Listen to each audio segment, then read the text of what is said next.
Aliwa-liwanag ho ngayon mga barateros, no? Na ganun talaga yung gusto nilang ipahiwatig ni BBM na talagang may ano talaga sila, may plano pala talaga silang ipatumba si Vice President Sara Duterte. At So, ganun pala talaga ang plano nila na patayin talaga, ipatumba si Sara Duterte. O dapat nga pang kutkot kasing ilong mo kung gabidyo. Gano ka man. Kasi sige siya kutkot sa ilong, sige pang ulangot, gabidyo, damak-damak ka baboy talunon eh. Magbigay ka rin ng ano, proper hygiene ka man na to. Hindi kay gabidyo kay mo, sige ka kutkot sa ilong, kadamak-damak, sino ah. Sino ni nanay yan man. Dapat kung magbidyo-bidyo, kagakutkot ilong. Ha? Gamuamo ka ginadapat. Pwede ka man lang guro ka explain guro nga wala gakutkot ilong mo, butigon ka nga animal, ka nga baboy talunon ka. 'Di ba? Ang sinasabi pinapalabas naman nila naratibo na may balak daw talaga patayin si Sara Duterte. Wow. Idi wow. Ngayon tanungin kita, may ebidensya ka ba? Kung ipatawag ka dun sa korte, kaya mo panindigan yung sinasabi mo? Animal ka nga baboy talunon ka, sinungaling ka, bilatibay ka. 'Di ba? Kayo yung mahilig mag-fake news eh. Ngayon yung naratibo nila si Sara na naman biktima, si Sara binubuili, si Sara naman ang gustong patayin. O tanungin ang ebidensya, laway na naman. Ano na laway mo, ihapla sa nawong mo? Himuon mo skincare? Animal na baboy talunon na to, isa talaga to, kasinungaling talaga na to di ba? Nasasabihin mo sa amin, na may balak talaga si BBM na ipatumba si Sara Duterte. Ay, animal ka ba? Kailan nyo ba narinig si Pangulong Marcos na nagsalita ng ganyan sa mga Duterte? Narinig nyo ba kahit murahin lang man ng Duterte? Narinig nyo na nagmura siya sa Duterte?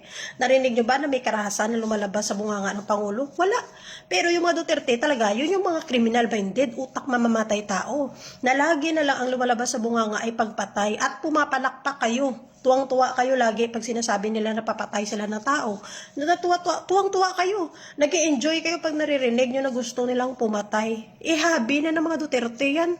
Sikat na sikat ang mga Duterte sa pagiging mamamatay tao. Alam mo yan. Kahit ikaw, alam mo sa sarili mo yan. Di ba? Pero, dahil idolo mo, okay lang. Okay lang sa'yo kahit pumatay sila. Di ba? Kaya nga natututo na din yung ibang DDS eh. Lagi na lang comment, pagpatay, patayin kita, patayin kita. Puro pagpatay ang sinasabi. Tapos magtataka kayo kung bakit yung mga kabataan ngayon nasasangkot sa pagpatay. O kahit kayo nga na matatanda eh. Pumapalakpak nga kayo pag yung idolo nyo nagsasabi na papatay siya ng tao eh. Di ba? So nakakatakot kayo. Kung meron man ditong gustong pumatay at mamamatay tao at utak mamamatay tao at criminal minded, walang iba yun kundi mga Duterte. 'Di ba? Porket hindi nyo kaya idepensahan yung ginawa ni Sara na pagbabanta sa Pangulo dahil mayroon talagang matibay na ebidensya kay nakabidyo man siya. Kay nagpadayaw-dayaw, pinakita na matapang sila na kaya talaga nilang pumatay at magpapatay ng tao. 'Di ba? Diyan na naman sila magaling ang magbanta at laging sabihin na papatay sila. Diyan lang naman naging kilala ang mga Duterte sa pagiging utak kriminal.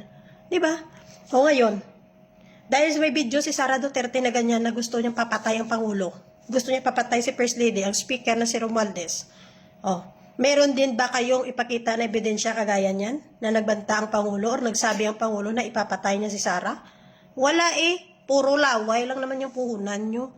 Fake news ka nga, animal ka nga, baboy, talunon ka. Kahit kailan talaga, hindi ka magbabago. Buhay na buhay ka pang animal ka, sinusunog na yung kaluluwa mo. 'Di ba? Eyes can't lie. Tingnan mo, magsalita ka. Hindi ka makatingin sa camera ng street eh. Gumaganyan-ganyan yung mata mo, hindi ka makafocus. Kasi alam mo sa sarili mo, na niloloko mo yung sarili mo. But for the sake of money, okay lang, lunukin. Lunukin na lang for the sake of money. Hindi naman talaga katotohanan yung pinaglalaban mo, baboy talunon. Kwarta yung pinaglalaban nyo. 'Di ba? Kahit ano naman talaga eh. Kahit ano talaga gagawin para sa pera. Kahit na labag sa kalooban mo, basta may pera, okay lang, 'di ba? Hindi naman katotohanan, hindi para sa katarungan at hindi para sa bansa yung nilalaban nyo. Kasi nungalingan yung pinapakalat mo. Kahit ikaw alam mo sa sarili mo na nawala kang ebidensya na nagsabi si PBBM na ipapatay si Sara. Pero kami, yung mga Pilipino nagising, alam namin at napanood namin kung paano nagbanta si Sara Duterte sa buhay ng Pangulo ng Pilipinas, sa First Lady at sa Speaker. Merong ebidensya. At napakatibay nun na ebidensya. Kaya nga hirap na hirap yung defense team ni Sara. Kaya nga kayo ngayon pinapalabas para baguhin yung naratibo, para sabihin sa taong bayan na si Sara Duterte ay ang biktima. At siya yung may balak pumatay sa kanya. Mga king-inan nyo, magbago ka na boy.